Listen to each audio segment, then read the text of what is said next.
Ya, saya Ahmad Sopyan, saya Ketua Program Studi Ilmu Hukum di Universitas Bina Nusantara, ya. Oke, Pak. Oke, ya, Kita ya, mau ngobrol ini ya, soal ya, isu yang mungkin lagi ramai lagi ya ya, ya, menurut ya, saya. ya, Karena ada beberapa kejadian seperti rumah retret yang tiba-tiba digeruduk seperti itu. ya, ya, Nah, ini kan kembali lagi ke aturan yang sudah ada, yaitu ya, SKB ya, Menteri tahun 2006. ya, ya.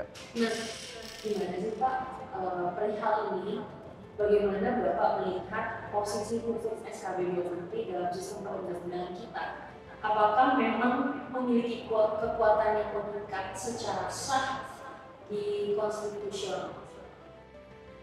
Ya, jadi SKB 2 Menteri ya, Menteri Agama dan Menteri Dalam Negeri nomor 9 dan nomor 8 2006 ya. Itu tentang pedoman pelaksanaan tugas kepala daerah, wakil kepala daerah dalam pemeliharaan kerukunan umat beragama, kemudian pemberdayaan forum kerukunan umat beragama dan pendirian rumah ibadah. Jadi sebetulnya ada 3 dimensi dari SKB tersebut.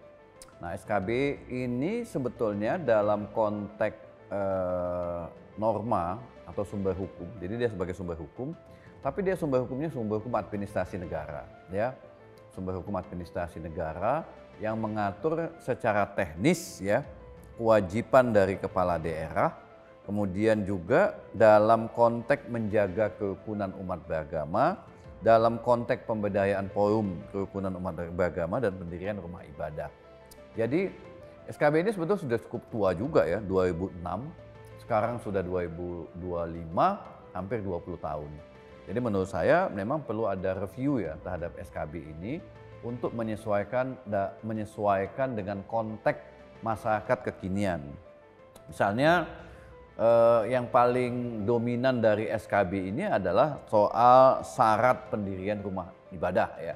Jadi ini yang sering sekali menjadi konflik di dalam masyarakat karena persyaratannya itu sangat ketat dan sangat administratif, harus ada persetujuan warga, harus ada permohonan, dan harus ada izin dari pemerintah daerah, mulai dari kepala desa atau lurah, camat, dan seterusnya. Jadi ini memang berkaitan dengan hukum administrasi negara. Jika persyaratan administrasi ini dianggap terlalu menyulitkan orang dalam melaksanakan ibadah agama, bahwa kebebasan dalam menjalankan ibadah agama itu kan dijamin oleh Undang-Undang Dasar. Sepanjang agama yang dianut tersebut adalah agama-agama yang diakui dalam hukum Indonesia ya. Jadi dalam hukum kita ada beberapa agama yang sudah diakui, dan sepanjang agama tersebut diakui, harusnya kebebasan orang dalam menjalankan ibadah agama itu tidak ada pembatasan.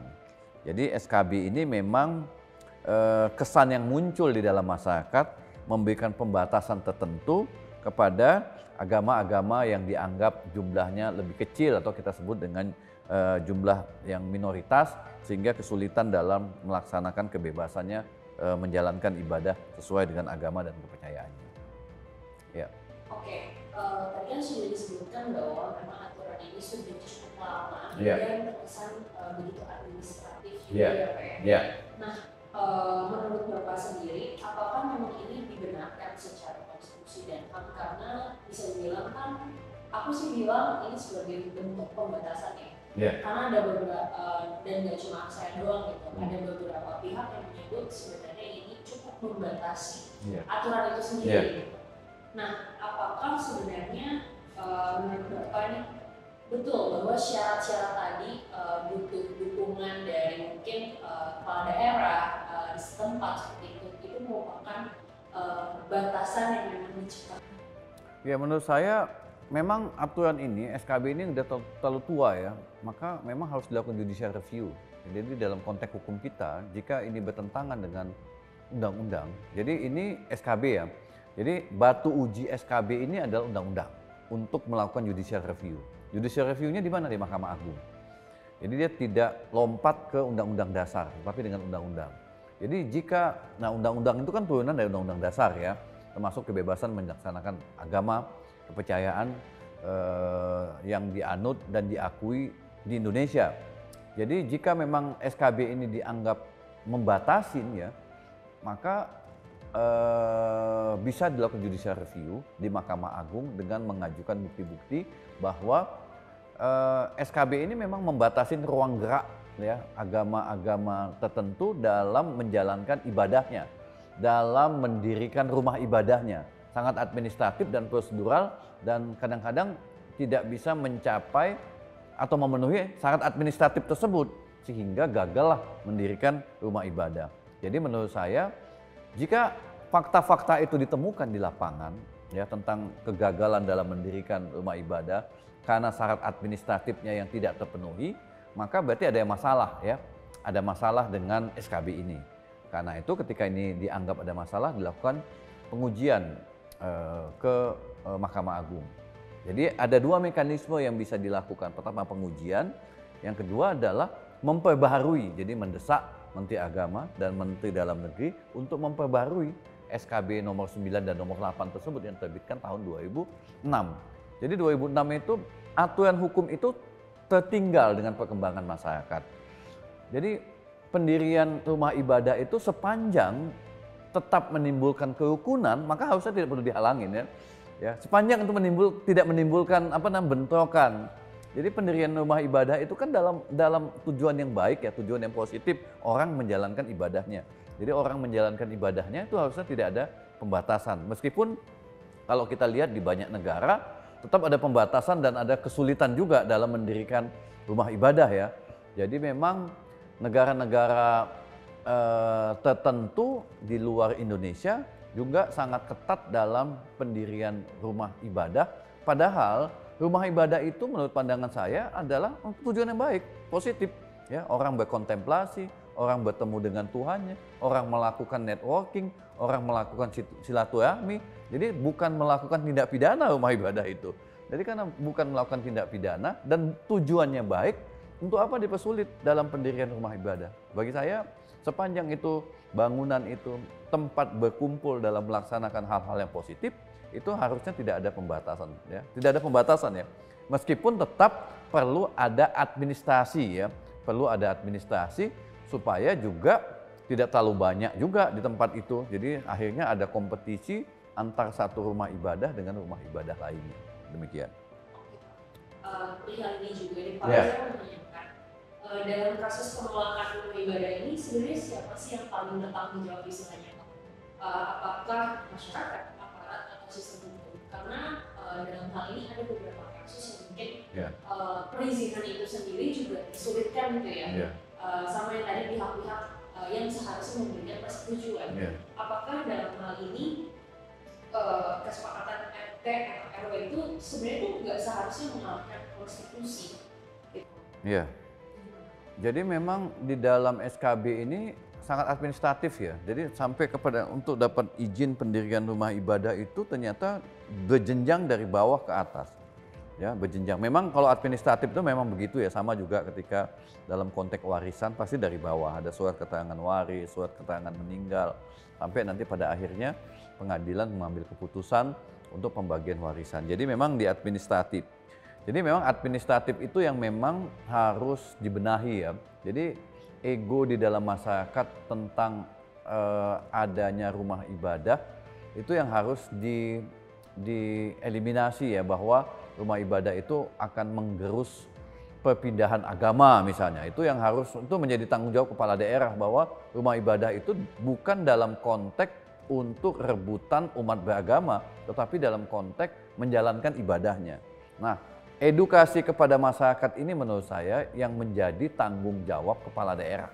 Jadi di dalam SKB itu memerintahkan kepala daerah untuk melakukan pembinaan dan pemberdayaan kerukunan umat beragama. Jadi jika rekomendasi dari bawah itu tidak didapat dari masyarakat, persetujuan dari 60 warga tidak didapat, padahal di situ sudah ada 90 orang berdasarkan SKB itu, 90 orang yang sudah menandatanganin untuk pendirian rumah ibadah ini, berarti ada apa gitu loh. Nah, ini yang menjadi tanggung jawabnya pemerintah daerah untuk bisa mencairkan suasana kebuntuan itu, Atau pilihan kedua adalah mengubah angka itu. Nah, ya mengubah angka itu, tidak lagi 90, 60, dasar 90, 60 tentu juga saya tidak tahu ya. Itu sangat administratif siapa yang memutuskan angka 90, 60. Apakah angka itu masih relevan atau tidak 90 dan 60 itu. Kalau itu tidak relevan kan bisa ditinjau kembali. Jadi memang perubahan SKB 9 dan 8 itu 2006 bisa Menteri Agama dan Menteri Dalam Negeri melakukan perubahan atas inisiatif sendiri karena melihat situasi di lapangan yang sudah sangat kondusif, bisa juga melakukan judicial review di Mahkamah Agung bahwa SKB ini sudah tidak kontekstual lagi dengan perkembangan kebebasan dalam melaksanakan ibadah agama. Baik Pak. Nah, gimana sih Pak peran kampus dan sivitas akademika termasuk di BINUS dalam membentuk pemahaman publik yang lebih kritis dan toleran terhadap hak agama? Karena kita tahu untuk pengetahuan seperti ini juga dimulai dari perguruan tinggi gitu. Ya menurut saya begini, bahwa selama ini kampus ya, sepengetahuan saya ada kuliah di beberapa tempat yang berbeda-beda, mengajar di tempat yang berbeda-beda.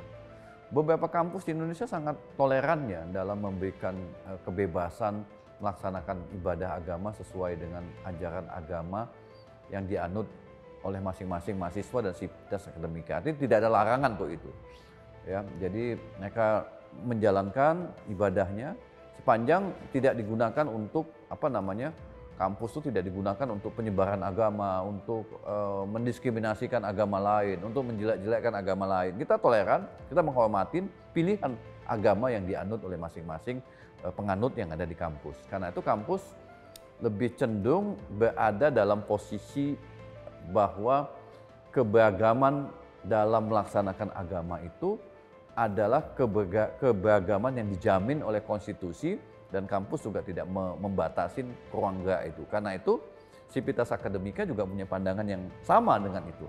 Jadi negara tidak sepatutnya memberikan batasan-batasan tertentu dalam pendirian, dalam melaksanakan ibadah agama sesuai dengan apa yang dianutnya dan diyakininya ya.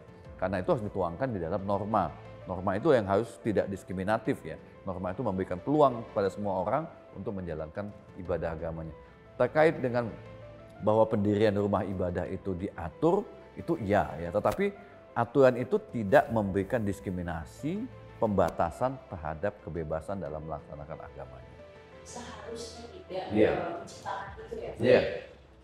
Nah, apa nih Pak pesan untuk generasi muda ya, terutama mahasiswa yang mungkin saat ini sedang menggeluti pendidikan hukum dan sosial yang ingin terlibat dalam advokasi toleransi dan kebebasan.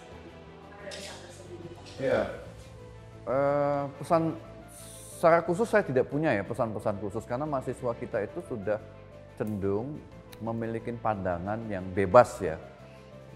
Kebebasan mereka tidak akan bisa dihambat ya. Ketika saluran kebebasan itu dihambat malah bisa menimbulkan sumbatan komunikasi dan mereka mencari saluran lain ya. Karena itu jangan dihambat. Mereka sudah freedom of internet, freedom of expression-nya, termasuk juga freedom dalam melaksanakan agama itu sudah berada dalam titik di mana mereka tidak bisa dihambat oleh aturan apapun ya.